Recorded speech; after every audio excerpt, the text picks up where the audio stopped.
do want to welcome everyone and thank you so much for your flexibility and being able to move it to Zoom today to accommodate changes in schedules and wellness in my department. But I was really looking forward to having this conversation with you, and I'm glad we could make this work. I do want to welcome Alethea Dunham-Carson, our Assistant Head of School for Teaching and Learning. She'll be with us today as my co-host and also as a partner in the conversation. We'll also see Olivia Ordonez. Dr. Ordonez will be in for part of the conversation just to listen in and also to be a helping hand. I did want to say that the chat should be closed. I'm not sure if it's accessible to you or not, but I'd like us to be fully invested in this conversation, and I will give us opportunities for conversations and questions and wonderings throughout the presentation. So do not fret if you have a burning question. We'll hopefully get to those, and we can always catch up at the end of the presentation or at another time. I am Cindy Arias-Henry, as most of you know. I'm the Early Childhood Director, and I'm looking forward to diving into this topic of play-based learning and how wonderful it is to see the children fully dive into playful learning and build foundational skills throughout the early childhood years. My goal is that together we develop a shared understanding of the benefits of learning through play and how it optimizes learning, development, and their well-being.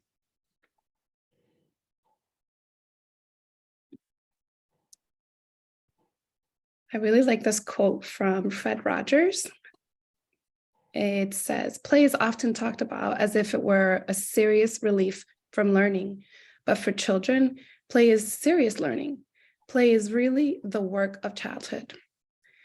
And similar quotes can be attributed to Piaget or Dewey or even Montessori, Maria Montessori. And I'd love for you to take a moment and think about yourselves first. Can you think about an activity where you have been deeply engrossed, such as maybe reading a book or embroidering a design, sketching or drawing, or woodworking, or playing an instrument, or preparing a meal? Can you stop and think about how you feel when you are in the zone or fully invested in these activities?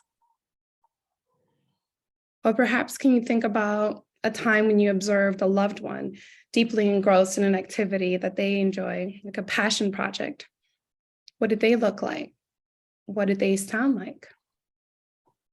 And how do they engage with others? As we grow, our play transforms often into our passion, our hobbies, and special interests that shape and define who we are. We bring a lot of our identity into these specialties and these hobbies. And we continue to learn about and better understand the world through the materials that we choose to collect and create and enjoy those small moments with.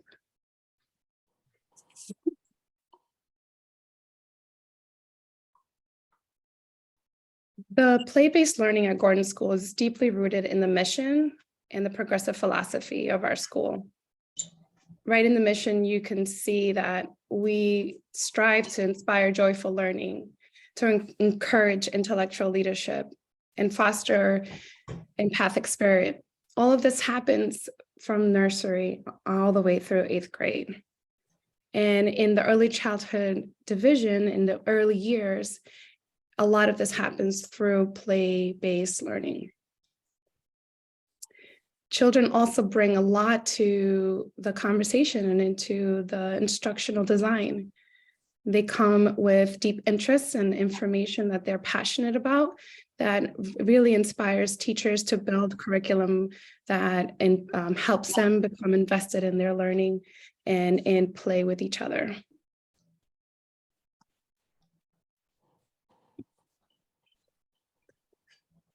Our program is Playbased, and it really is harnessing that joyful curiosity that will instill love for learning. These moments that your children are experiencing at Gordon through play are really building that foundation that stimulates the creativity and imagination and problem-solving skills that they'll need throughout lower school and middle school and beyond. These are all transferable skills that really speak to the human experience and will last a lifetime for them. They're super foundational for the reading and writing and math and work that they will do eventually in lower school. And actually they start a lot of it in early childhood, but that foundational skill building you'll see really grows through the years as they're playfully invested in engaging with others, asking critical questions, and diving deeply into their learning.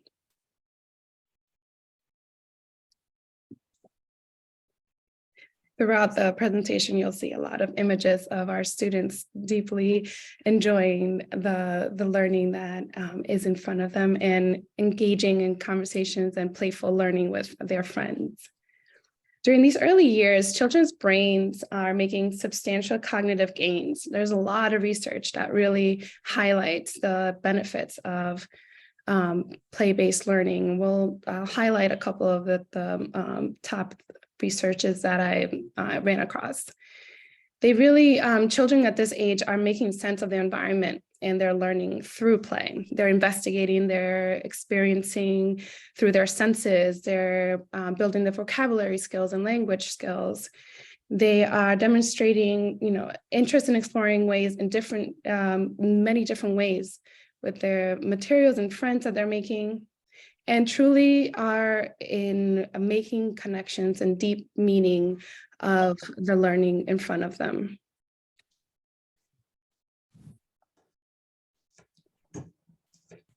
These playful experiences can be a combination of self-directed play and teacher-guided play. And the powerful context behind it lead to explorations and deep student agency and a lot of critical thinking. They're negotiating a lot. They're navigating, their interests versus friends' interests, learning how to engage in being leaders and designers and thinking and engineering, all in a moment of play.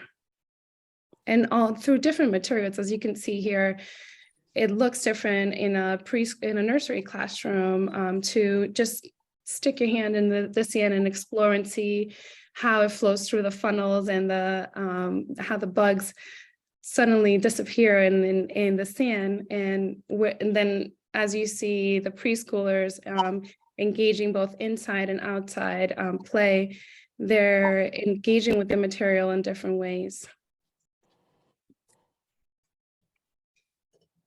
Playful learning offers a deep sense of wonder and curiosity and creativity. I love the opportunities I get to witness the imagination and creativity that I see throughout the early childhood division. Key elements of play, like wonder and curiosity and exploration, are loosely structured into lessons and are offered through materials so that students have agency to create opportunities to deeply engage in creative, imaginative play and to change it. A lot of times I hear students say, pretend that, this is, for example, in this photo here, this was different homes for the animals, and then another friend came and changed it into, what if it was a ship carrying the animals to a different zoo? And the play can shift and morph into so many different things, building on the kids' imagination. A lot of times at choice time, students have these opportunities to access open-ended materials that allow them to dive deeply into their imagination and have more self-chosen opportunities to build on that intrinsic motivation to play.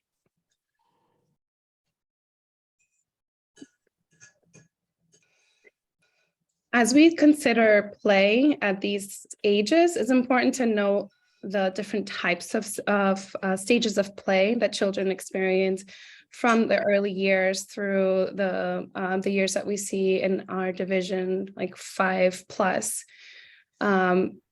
And as I was looking at these stages of play, it made me think a lot about how the past couple of years have really impacted how children have engaged with play with their peers and play at home or in different settings before entering school. These are the stages that really impact our kiddos at Gordon School in the early childhood division. And as they grow, they go through these different stages of development, and they're not necessarily, stagnant. There might be kids who experience rapid growth in their stages of play once they're in an environment that's stimulating and with materials that are engaging for their age level. But we can zoom into these 3 stages that are most evident in our early childhood. And all of the stages involve exploring and being creative and playing, learning through playing. These stages can change as they grow and develop their social skills and their language skills, particularly. Preschoolers are not, just future kindergartners. They were recent toddlers, and they're developing how to negotiate and how to enter play and at different stages. And I wonder a lot about how COVID-19 and the pandemic has impacted how children engage in play, since we all had different experiences in the last couple of years. We're really closely watching how children engage in cooperative play and associate play in particular.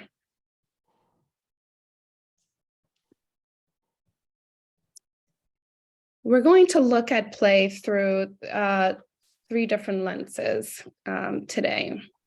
We're going to look at how, no matter how young, every child comes with stories and experiences that have shaped their environment, their development and approaches to learning. So we oftentimes think that play materials the teachers offer are very intentional and guided by the developmental domains as well as their student interests. We're going to look at how play supports their social emotional learning and development, their cognitive learning, and their physical development throughout the early years, laying a strong foundation for critical academic skills for the primary years.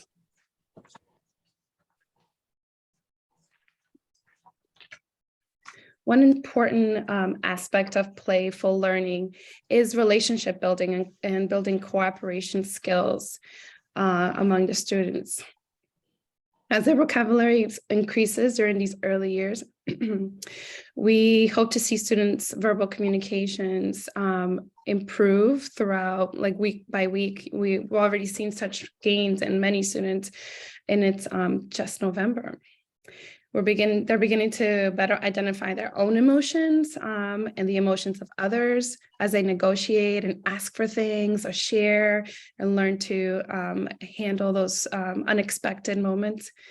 They begin to consider the perspectives of others and listen to what their peers have to say. And those are essential skills for cooperative learning in later years. And they are beginning to share viewpoints and practice working through conflicts when their ideas are not the match of their peers. And those are definitely moments that we're seeing in many classrooms, which are all really age appropriate, but definitely heightened when the kiddos have had perhaps limited social interactions with some peers. A huge part of this process is building trusting relationships with the peers, but also with the adults that they're with day to day. The teachers play such an amazing role, and they're observing closely to gather insights about what the ways that students are engaging with the materials, but also with each other. They're using open-ended questions and prompts and provocations that gently nudge the students into deeper thinking and engagement. They're also modeling. It's what we do best for our kids is model how to engage and how to negotiate and how to wait and take turns. They're involved in asking children thoughtful questions and helping them build that vocabulary, describing moments where they might notice, that their interest is peaking in a certain way, and they follow that and ask more higher level questions to deepen the engagement and understanding.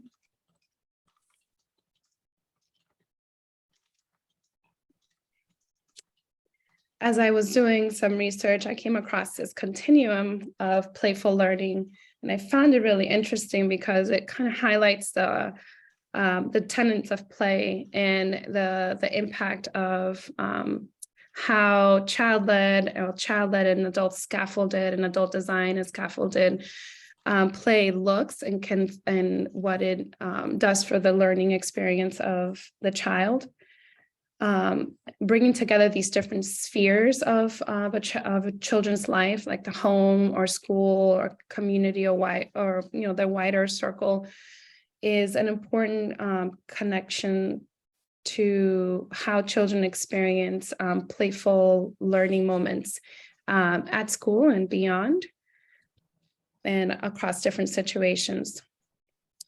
And the adults in these spheres matter because they play a critical role in facilitating this continuity of learning and recognizing or initiating play or guiding or scaffolding them in playful experiences, really scaffold or support children's agency and how they show up for each other in school.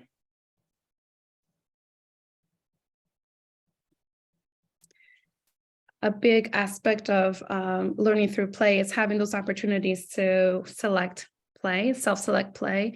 And I see that, like I said earlier, in the choice times that we have throughout the schedule, where children are offered various materials to build their play and have some autonomy to how they want to engage in that play. And that leads to more productive play and deeper curiosity and deeper meaning making with the materials or with the peers that they're working with.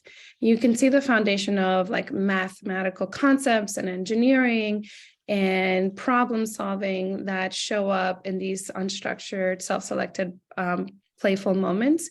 And the teacher's role is always to watch and listen for the way that they're engaging with the materials, but also engaging with each other so they can deepen and maximize that opportunity to guide their play.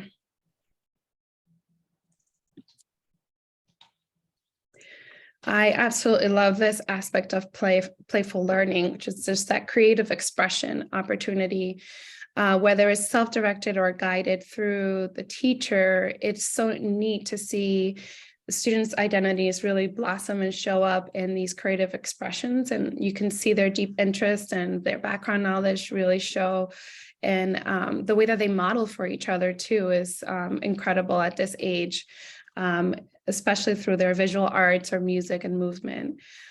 Play is best when it's, they're using their preferred objects, and when they have that a natural autonomy, and they differentiate for themselves. They seek what they know best and know well, but they also model for each other. So a child who's not really into dramatic play or dressing up can see a friend interested in it and might be welcomed or asked to join play. So they're introduced into different ways to creatively express themselves and build on symbolism and perspective taking.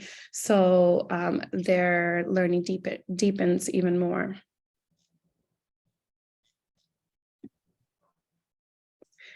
This moment was pretty recent. I was in a kindergarten classroom, and I think it was a rainy day, and they were very imaginative and creative that day. They had created a train, and it had a sleeping cart, and they were taking turns being on that particular train cart, riding not sure where they were going, but whenever I asked a particular kindergarten, like what's your role, or where are you going, or what are you doing? It often changed a little bit. And it was interesting to see how the person who initiated the play ran with it, or decided like, oh, that's not what I originally wanted to go or to do. But it is wonderful to see how their curiosity and experiences show up. One of them shared how they had recently been on a train and how they had went to see their grandparents, and it just made the experience deeper and more connected to their identity and their own experience from home.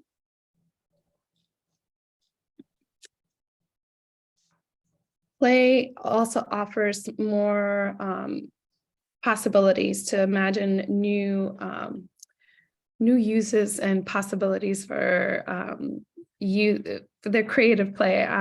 This friend here from YK had a lemon squeezer, and they were in shared space, and one person had made some juice, and they just picked it up, and they're like, actually, this is a cool duckbill, and had an amazing moment becoming a duck and really diving deeply into this iterative play that wasn't static and morphed into different stages and different aspects of play. And it just offered possibilities of building a new perspective and a new hypothesis of what it could be.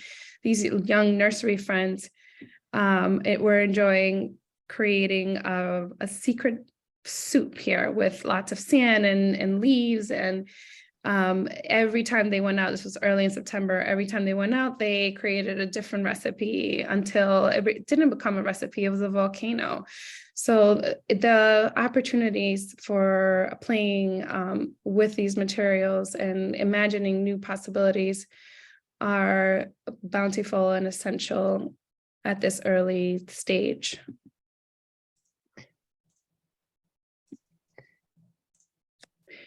One big thing that I learned through in preparation for this conversation was that this opportunities for play really do build on building resilience. There's something that actively shows up as children are negotiating play and working on building relationships with their peers, and also learning how to manage the environment that they're in.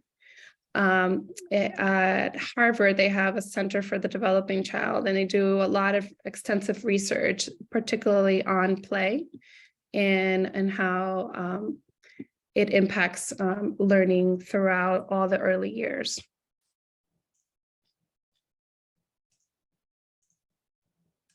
I'm going to break now for any questions, noticings, or wonderings before we go into the next aspect of play and how it impacts cognitive learning. You can unmute yourselves if you have a question, or raise your hand, and Ms. DC might be able to see better.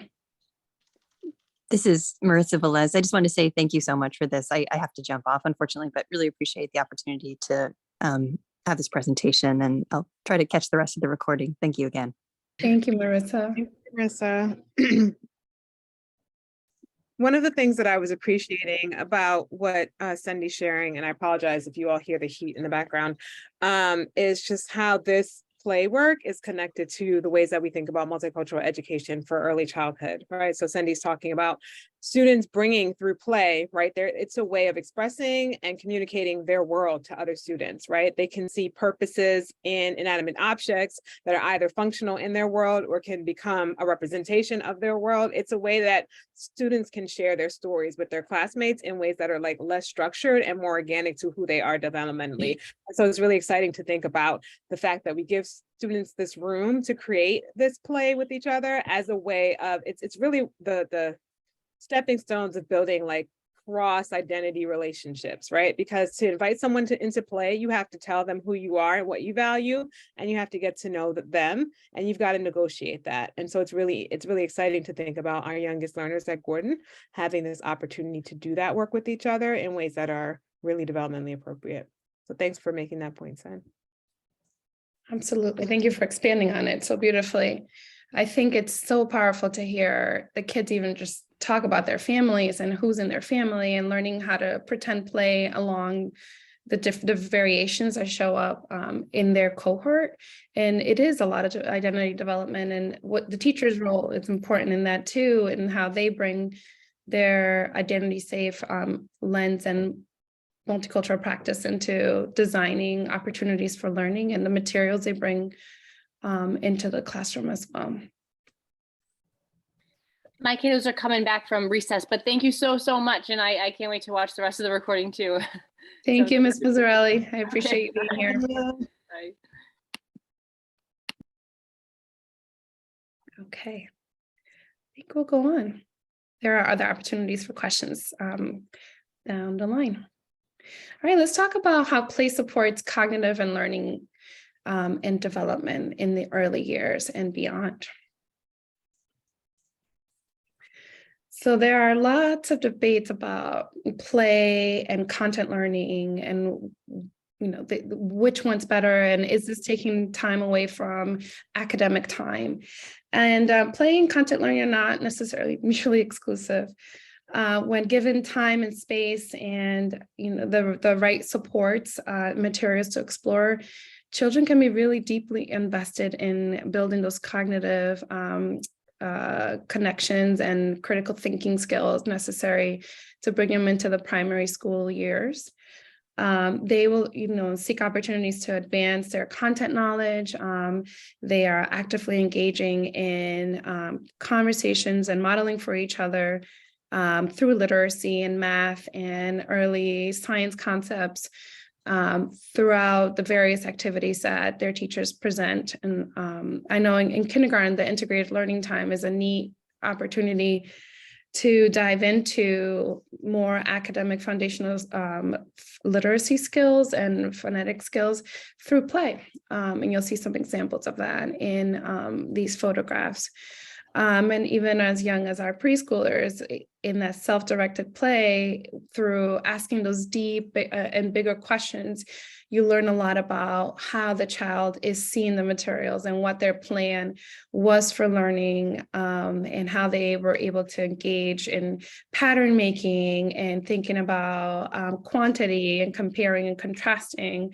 I remember this conversation with this preschooler here, and they had created a whole pattern through height and color variation, and we had a lovely conversation that was totally based on mathematical concepts, and they were fully invested in that moment.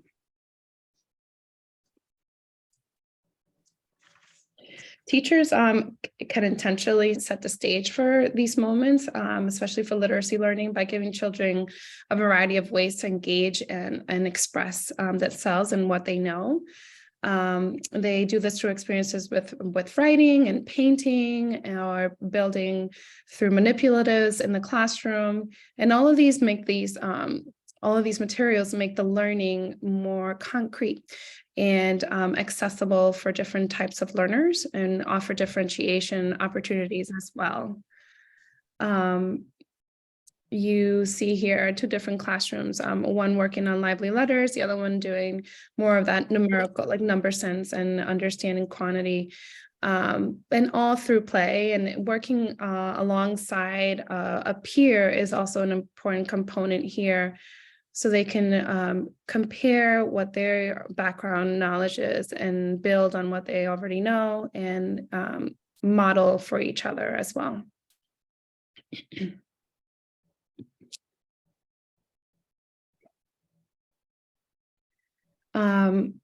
The role of the teacher, again, in the environment is really important and necessary in these moments to build that cognitive connection. The learning doesn't just happen in the classroom itself, it happens throughout the division and in other classroom spaces.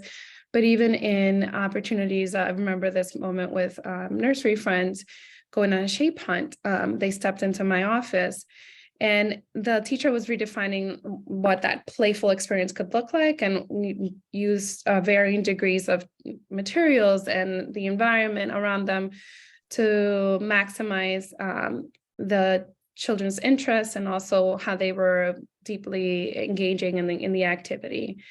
This is an example of that guided play with some self-selection from the children. And it just offers a good like middle ground between that free play and like direct instruction that may come later on in a few years down the line. The teachers play a critical role, like I said, to set up that environment and to intentionally choose these materials and offer provocations for deeper inquiry and learning. And it's super important to observe and capitalize on what they are hearing and seeing the kids do by asking those deep critical questions. I have a little video that I hope plays well for you as they were in my office, and I just stood back and observed how they were searching and looking for shapes throughout the division. Let's see if we can hear it. There you go. You got her back. Geniuses, you're all geniuses. Oh my goodness, you did find. Yeah, did you find another one on the rug? Where? Show us. Where did you find it? Yeah, right did there. find a square there. There's two, I see. Wow. Where?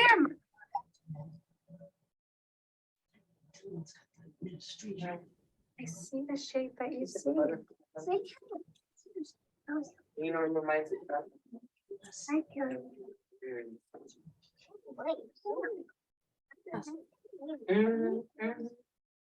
That is a really hard track. I hope you were able to hear that. But I really like that moment because it shows how they were guiding the exploration and really supporting each other too, and tapping. You can see the different ways in which they were tapping their background knowledge and supporting each other in this learning process. And they went off to find other things in the hallways as well. I chased after them to enjoy this moment. Nice. I think you got cut yesterday. Got done yesterday. What did it? Same one. What's that? At Haronsville? No. Learning through nature has been a big aspect of our learning this year, and has been for many years, but through the pandemic we shifted what that looked like, and we've been able to come back to that conversation of what it means to have scientific inquiry and learn with nature and about nature. At Gordon, we're really interested in asking children those deep, thoughtful questions and allowing them to notice, how we engage with nature and what we can learn from it. In one of these photos, you see a student just using the seat there to create an elevation that offered a different way for the cars to flow, and the teacher was asking different questions and provocations to encourage that child to explore this ramp in different ways, thinking about the elevation and the speed and lots of scientific foundation there.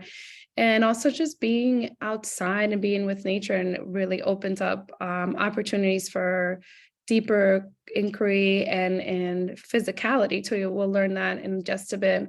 That deepens their ability to engage with materials that they see in every day, but maybe not necessarily all the way in the classroom.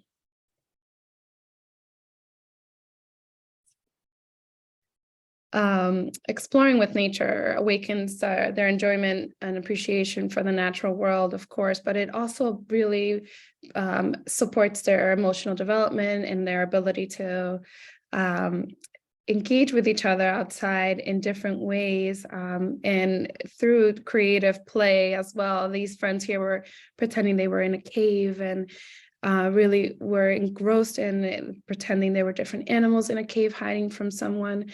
So it just their creativity sparks and builds on their special interests and pushes them to go beyond what they're necessarily used to, and helps them engage with nature in different ways.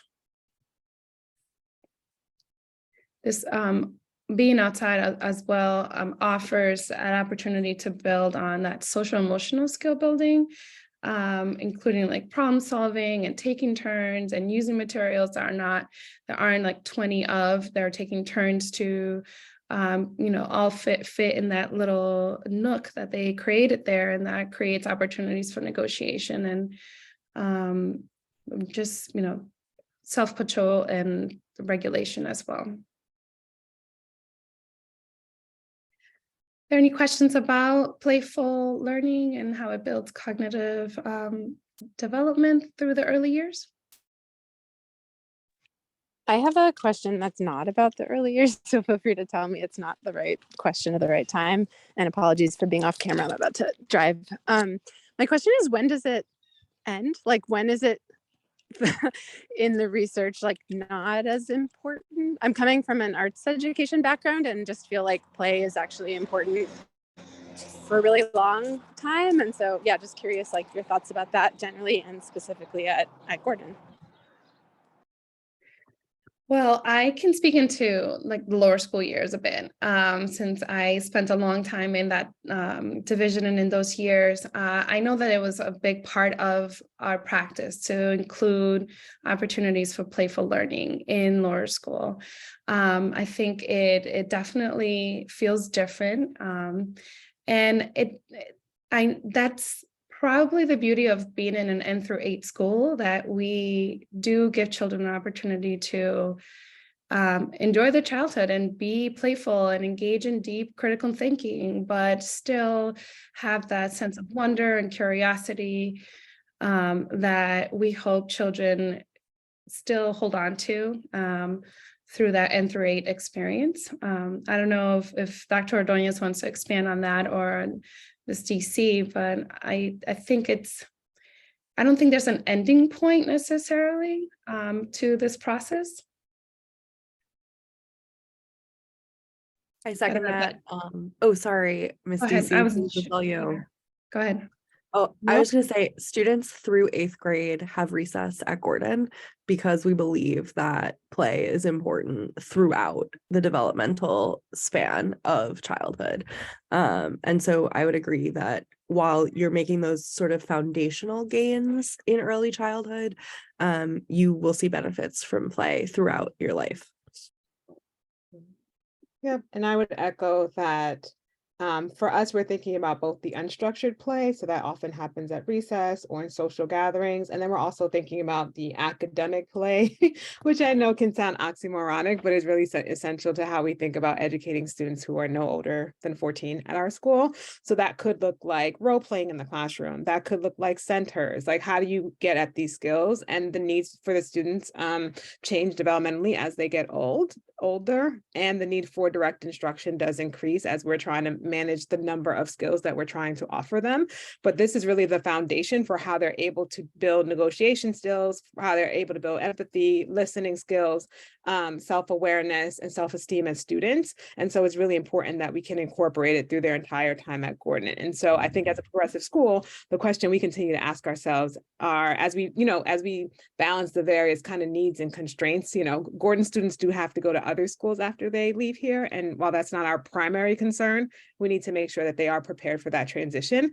But while they're here, we really, really want to tend to that balance of ensuring that they have those foundational skills, but also tending to their need to play and move their bodies and ask questions and be silly, all for the purpose of either community building or skill practice, which we know just from research is really integrated when the kids have opportunities to access information through different tools. So the good thing, Jory, is that the joy doesn't have to end because they go to lower school. Yeah, that all makes perfect sense, and I'm glad to hear it articulated that way. Thank you so much. Awesome. Thank you for that question. So I think even us as adults, we need those moments to also engage in play and in opportunities that bring us joy and expand on our deep interests. Athena, do you have a question? Yeah, and I just wanted to apologize earlier. I didn't realize I was not muted, and I don't know if anything weird happened, but sorry. I'm curious, like what you said about, I think it's so true, like the teachers are partners in this experience for the students in like a pretty huge way. I'm really curious about what opportunities are out there in terms of like professional development that are geared toward this play-based way of teaching, and if Gordon is interested in like exploring or bringing in different methodologies in terms of like teachers visiting a Waldorf school for a day and observing how play is, you know, encouraged there, or like you mentioned Montessori earlier. I'm just curious, like if there's anything cool on your radar or that they're already engaging in to expand, you know, their experience, because obviously different teachers coming from different backgrounds are going to have different experience with this play-based model. And I'm sorry, can I just jump on that? Because that was kind of my question too. Play-based learning is a very broad term. So I was wondering, yeah, what kind of methodologies are actually informing how lessons are planned, how the teachers are cooperating and structuring these lessons at Gordon? These are really good questions. Throughout my years at Gordon School, I know that a lot of the early years have really been found connected to a constructivist theory and really co-creating learning opportunities with students.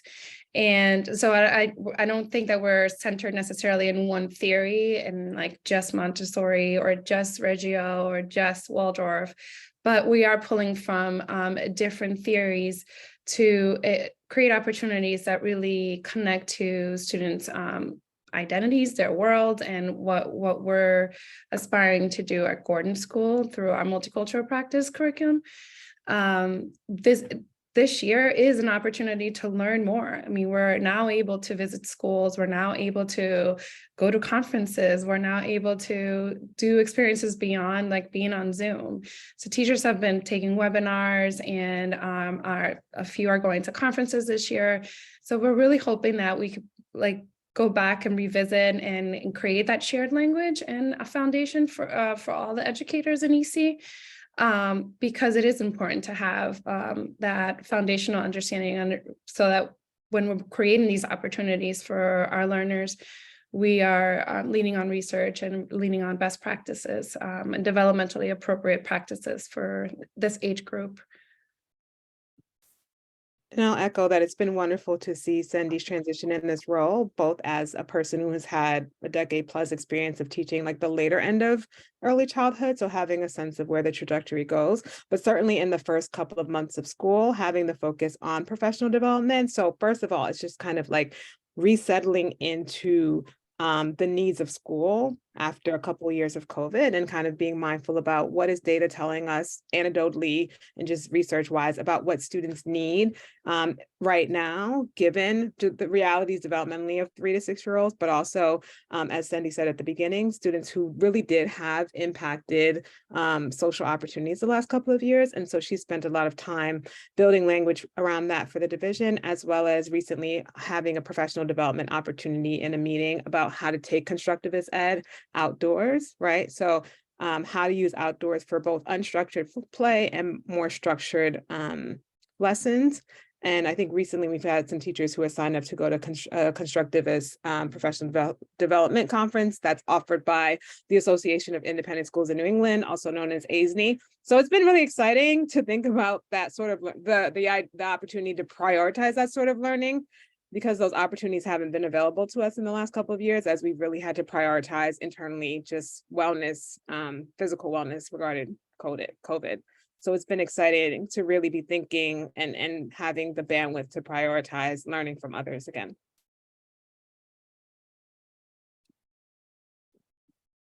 Thank you for that. As we wrap up, I'd like to just touch on how play supports physical learning and development in the early years and beyond. We see a lot of opportunities to build gross and fine motor skills through play, depending on the different materials that are offered and opportunities for students to explore how their bodies move and engage with and create learning opportunities for themselves or for their peers. as Dr. Alethea Dunham-Carson said, we have been recently engaged in conversation about how we can co-create opportunities for learning outside. So that active free play outdoors is essential as kids explore how their body is able to take risks and manage, interactions with the natural world. And it really promotes a healthy sensory diet for kids and motor development. I think those are areas that we're really closely monitoring as kids are coming back to school and being more engaged in the environment, both in the classroom and beyond. So when they're in nature, children take different types of risks. They're overcoming fears or challenges. They're trying to, engage with their friends with different materials in front of them. It helps them regulate their emotions in different ways and to create really imaginary and wonderful worlds outside. Without necessarily having, a purchase material like a broom. A stick could become a wand, or it could become a cane, or it could become the foundation for a fairy house. So it just opens up their creativity and imagination in different ways. It also helps them build trust and freedom to try new things with their bodies and different play schemes, both inside and outside of the classroom. Like I said, there are a lot of sensory and motor skill benefits to playing outside. Our youngest learners spend a lot of time outside for sure, both in our early childhood playground space, but also exploring beyond, slowly but surely going into their outdoor classroom space, exploring the trails and exploring the creek or pond whenever possible. For our nursery kids, these are all adventures and field trips a lot of times, because they feel, going from point A to point B throughout the campus can feel like such a journey. But they are building so much awareness of their natural space, and they're learning a lot from each other.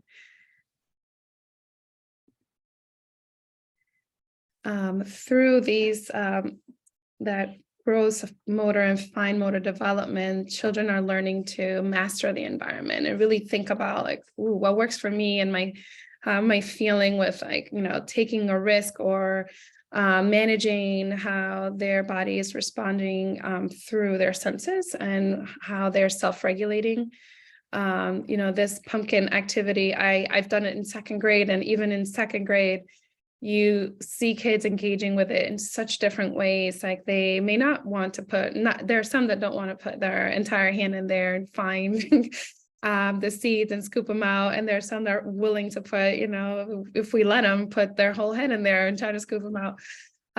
But it's just a great way to model risk-taking for each other, and, knowing what your boundaries are and what your limitations are, and engaging with your grown-up, your adult, and asking for support if needed.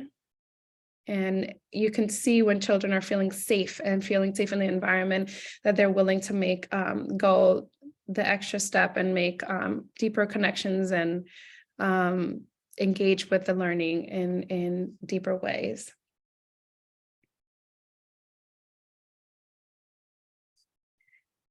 Well, this brings us to the end of our conversation, with a little bit of time to wrap up. But as my friends here in preschool are saying with this awesome t-shirt, it's so important to play hard and enjoy those moments that bring you joy.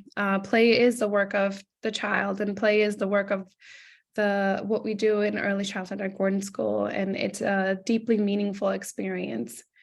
And as we wrap up, I'd like you to think about, what are your favorite things to wonder about? What kinds of materials do you like to play with, and how do you model that for your children? Reflect on these experiences and think about what motivates you to find those moments to jump into play for yourself and with your children. I hope that this conversation has helped you see the value in play-based learning, and that will inspire you to seek some joy and creativity in the coming days and in the ways that you play with your children. Are there any other questions or wonderings before we close? Thanks, Ms. Arias. I wonder if it would be okay to stop Yeah, sharing. absolutely. We can see each other. Absolutely. How's that?